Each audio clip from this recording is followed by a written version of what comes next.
Introduction. Solid-state chemistry is also known as solid bonding. A chemical bond is a net attractive force which holds two particles, atoms, molecules, ions together to form a new solid. These particles bond by electrostatic attraction forces between each other to become more stable. Think about it. If you're not solid, you will be nothing, not even water or cloud, thanks to solid bonding. Objectives. At the end of this lesson, you'll be able to describe general characteristics of solid state, distinguish between amorphous and crystalline solids, classify crystalline solids on the basis of the nature of binding forces, define crystal lattice and unit cell. Classification of solids. Solids can be classified as crystalline or amorphous on the basis of the nature of order present in the arrangement of their constituent particles. Crystalline solids are anisotropic in nature. Anisotropy in nature is due to different nature of particles along different directions. Amorphous solids. Amorphous solids are also called as pseudosolids or supercooled liquids due to their very slow tendency to flow. Examples. 1. Glass panes fixed to windows or doors of old buildings are invariably found to be slightly thicker at the bottom than at the top because of the glass flows down very slowly and make the bottom portion slightly thicker. 2. Amorphous silicon is one of the best photovoltaic materials available for conversion of sunlight into electricity. Difference between crystalline and amorphous solids.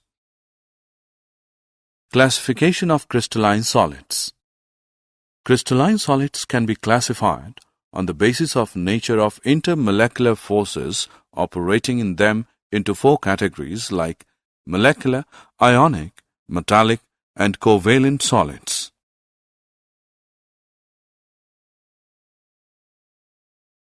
Classification of molecular solids. Molecules are the constituent particles of molecular solids. These are further subdivided into the following categories. Nonpolar molecular solids. These solids are soft and non-conductors of electricity. They have low melting points and are usually in liquid or gaseous state at room temperature and pressure.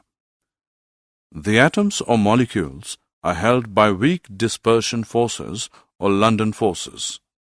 Example, H2, Cl2, and I2. Polar molecular solids. The molecules of substances are formed by polar covalent bonds.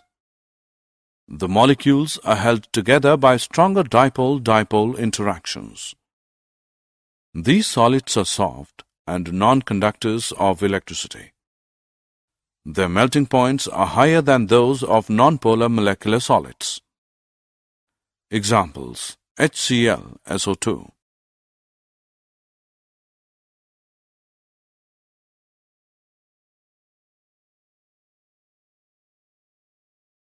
Hydrogen-bonded molecular solids.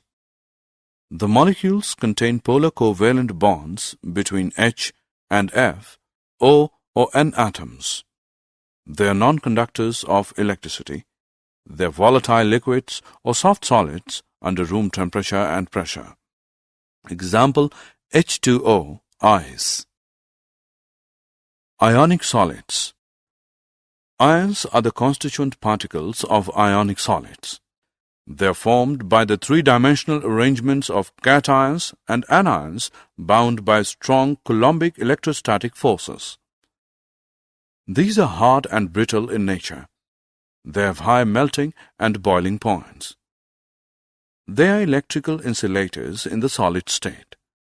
They conduct electricity in molten state or when dissolved in water. Metallic solids. Metals are orderly collection of positive ions surrounded by and held together by a sea of free electrons. These electrons are mobile and are evenly spread out throughout the crystal. These free and mobile electrons are responsible for high electrical and thermal conductivity of metals.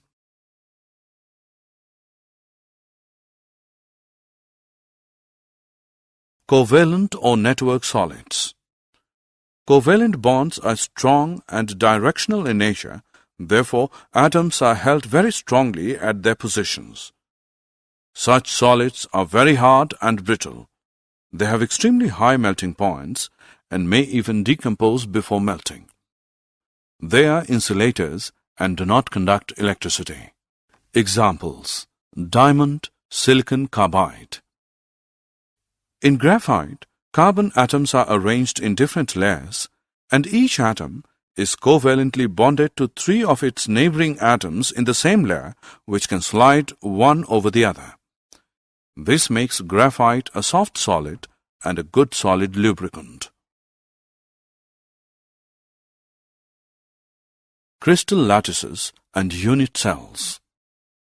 A regular 3-dimensional arrangement of points in space is called a crystal lattice. Unit cell is the smallest portion of a crystal lattice, which, when repeated in different directions, generates the entire lattice. A unit cell is characterized by 1. Its dimensions along the 3 edges A, B, and C. These edges may or may not be mutually perpendicular. 2. Angles between the edges: alpha between B and C, beta between A and C, and gamma between A and B. Thus, a unit cell is characterized by 6 parameters: A, B, C, alpha, beta, and gamma. Primitive and centered unit cells. Unit cells can be broadly divided into 2 categories: primitive and centered unit cells. A. Primitive unit cells. When constituent particles are present only on the corner positions of a unit cell, it is called as primitive unit cells. B. Centered unit cells. When a unit cell contains 1 or more constituent particles present at positions other than corners in addition to those at corners, it is called a centered unit cell.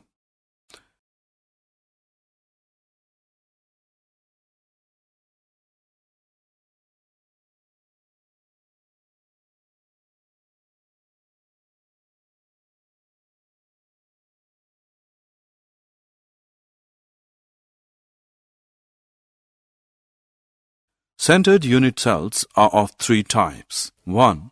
Body-centered unit cells. Such a unit cell contains 1 constituent particle, atom, molecule, or ion at its body center besides the ones that are at its corners. 2. Face-centered unit cells.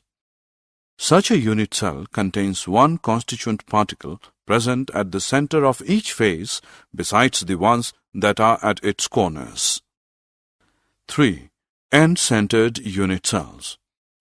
In such a unit cell, 1 constituent particle is present at the center of any 2 opposite faces besides the ones present at its corners. Did you know? Additionally, cubic lattice structures allow slippage to occur more easily than non-cubic lattices. This is because their symmetry provides closely packed planes in several directions. A face-centered cubic crystal structure will exhibit more ductility, deform more readily under load before breaking than a body-centered cubic structure. The BCC lattice, although cubic, is not closely packed and forms strong metals. Alpha iron and tungsten have the BCC form. The FCC lattice is both cubic and closely packed and forms more ductile materials. Gamma iron, silver, gold, and lead have FCC structures. Finally, HCP lattices are closely packed but not cubic. HCP metals like cobalt and zinc are not as ductile as the FCC metals. Summary. Let us summarize what we have learned. Solids have definite mass, volume, and shape. In amorphous solids, the arrangement of constituent particles has only short-range order, and consequently they behave like supercooled liquids.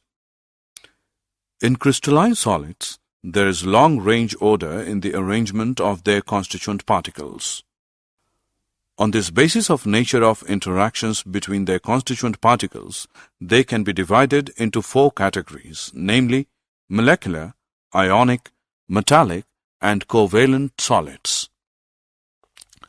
The constituent particles in crystalline solids are arranged in a regular pattern which extends throughout the crystal called crystal lattice.